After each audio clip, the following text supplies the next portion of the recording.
In today's video, I'm going to teach you how to update Microsoft Edge. Keeping your browser up to date is important not only for accessing the latest features, but also for ensuring your security while browsing online. So let's get started.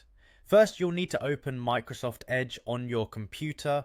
This is the starting point for making any adjustments or updates to the browser. Once you've got Edge up and running, direct your attention to the top right corner of the window. You should see three small dots, which represent the settings and more options. Click on those dots and you'll be presented with a drop-down menu.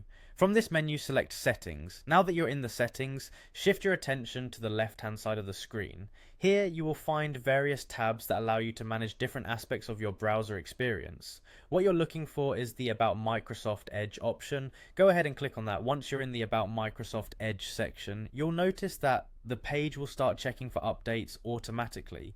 This is a built-in feature that ensures you're always prompted to have the latest version of Edge running on your system.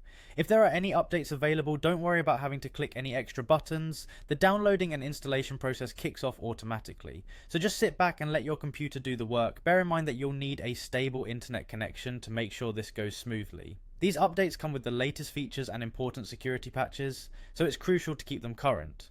After the update finishes downloading and installing, you'll see a prompt to restart the browser. This step is important as it ensures that all the new updates are correctly applied. Go ahead and close Edge and then launch it again. Just like that, you've updated your Microsoft Edge browser. Keeping your browser up to date is a simple yet essential task for optimal browsing performance and security. Always remember to check regularly for updates so you don't miss out on any new features or security enhancements. Thanks for watching, and I'll catch you in the next video.